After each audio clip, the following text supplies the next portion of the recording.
नमस्ते दोस्तों, मैं हूं ऋषभ मकवाना और आप लोग मुझे सुन रहे हैं स्टॉक सर्च पर। यदि आपने हमारे YouTube चैनल को अब तक सब्सक्राइब नहीं करा तो प्लीज़ चैनल को सब्सक्राइब कर ले और साथ ही इस बेल आइकन को प्रेस कर ले ताकि वीडियोस के नोटिफिकेशन आपको हमेशा प्राप्त होते। इस वीडियोस को पूरा देखिए। हमेशा या अक्सर आपके मन में यह सवाल जरूर आता होगा कि भगवान अच्छे लोगों के साथ बुरा और बुरे लोगों के साथ भगवान अच्छा ही क्यों करता है। आपने कई लोगों को देखा होगा जो किसी का बुरा चाहते हैं, जो किसी का बुरा करते हैं, फिर भी भगवान बरकत उन्हीं के घर में देता है। और जो अच्छा करते हैं, दूसरों पे दया दृष्टि और भावना बताते हैं, उन लोगों के साथ ही बुरा क्यों होता है। तो यह सवाल हर किसी के मन में है, हर किसी के दिल में जरूर आता है। तो इस वीडियोस के माध्यम से आपको उन सभी प्रश्नों के जवाब मिल जाएंगे इस वीडियोस के अंत में। हम ही नहीं बल्कि भगवान श्री कृष्ण ने स्वयं ही यह बात बताई है। एक बार की बात है जब अर्जुन ने श्री कृष्ण से पूछा कि हे वासुदेव, इस दुनिया में अच्छे और सच्चे लोगों के साथ ही बुरा क्यों होता है और बुरे लोगों के साथ ही अच्छा क्यों होता है, उन्हीं के घर में बरकत क्यों होती है। नियम तो ये है कि वासुदेव कि बुरे लोगों के साथ बुरा ही होना चाहिए और अच्छे लोगों के साथ अच्छा ही होना चाहिए, लेकिन फिर भी इस दुनिया में भगवान अच्छे लोगों के साथ बुरा और बुरे लोगों के साथ अच्छा ही क्यों करते हैं। तो श्री कृष्ण ने अर्जुन को एक कहानी बताई जिसमें अर्जुन को उनके प्रश्नों के सारे जवाब मिल गए। तो आइए इस वीडियो को शुरू करते हैं। एक नगर की बात है जहां दो व्यापारी रहते थे। एक व्यापारी ईमानदार था, जो एक पुरुष था और ईमानदार व्यापारी था। वो अच्छा और सच्चा इंसान था, रोज मंदिर जाता था, दूसरों का भला करता था, लोगों को खाना खिलाता था और बिल्कुल भी गलत संगति का नहीं था। ना ही वो नशा करता था, ना ही किसी गलत संगति का आदमी था। वो बिल्कुल भगवान की सेवा भाव से ही काम करता था। और एक दूसरा व्यापारी था जो इसके विपरीत और दुष्ट प्रवृत्ति का था, जो नशा करता था, मंदिर जाता था, वहां से चप्पल चुराता था, पैसे चुराता था, गहने चुराता था, लोगों के पर्स चुराता था और साथ ही गलत प्रवृत्ति की कुछ बातें जो वो करता था और साथ में नशा करता था, धूम्रपान करता था। एक बार की बात है जब नगर में बहुत तेज बारिश हो रही थी। जब सभी लोग अपने अपने घर में थे, मंदिर में सिर्फ पुजारी जी थे। उस दुष्ट व्यक्ति ने पुजारी जी को अकेला देखकर वहां के सारे जूते, चप्पल, पैसे और पर्स चुरा लिए थे और वहां से भाग निकला था जब तक कि उस पुजारी जी ने नहीं देखा था।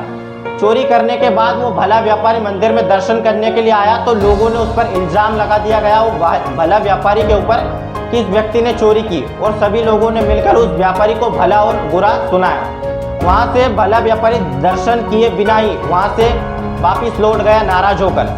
जब वो मंदिर की सीढ़ियों से उतर रहा था तो उसी वक्त एक कार आई और उस कार ने उस व्यक्ति को टक्कर मार दी और वहाँ व्यक्ति घायल हो गया।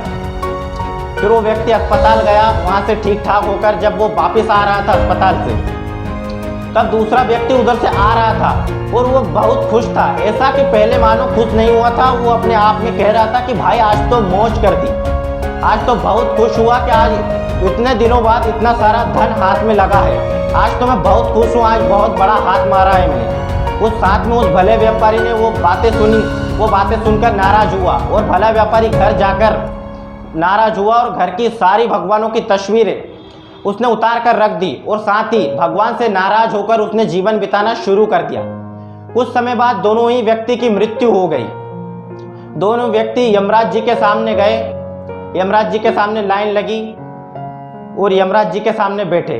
फिर उस भले व्यापारी ने कहा कि हे यमराज जी, उस भले व्यापारी ने नाराज स्वरों में कहा कि उस भले व्यापारी ने नाराज स्वरों में यमराज जी से कहा कि हे यमराज जी, मैंने तो सदैव भगवान की भक्ति और भावना की है, इसके बाद भी मुझे इतनी परेशानी, इतने दुख और कष्ट और लोगों का भरा बुरा सुनने को मिला है। और इस दुष्ट व्यापारी ने इसने तो हमेशा लोगों के साथ बेईमानी की है, चोरी की है, फिर भी आपने इसको पैसों की भरी पोटली इसको गिफ्ट में दे दी, यानी कि उसको इनाम में दे दी।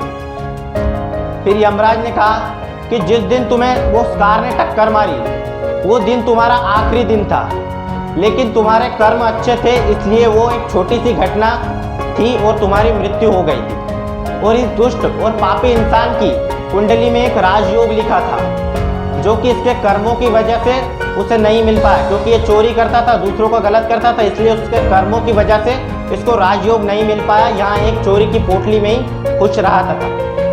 फिर भगवान श्री कृष्ण ने अर्जुन को समझाया कि हे अर्जुन, इस दुनिया में भगवान इंसान को क्यों और किस रूप में देता था, यह इंसान को नहीं मालूम, क्योंकि यह भगवान जानता है और सबको अपने अपने कर्मों के हिसाब से ही वो फल देता है। तो दोस्तों, यहाँ कहानी आपको कैसी लगी?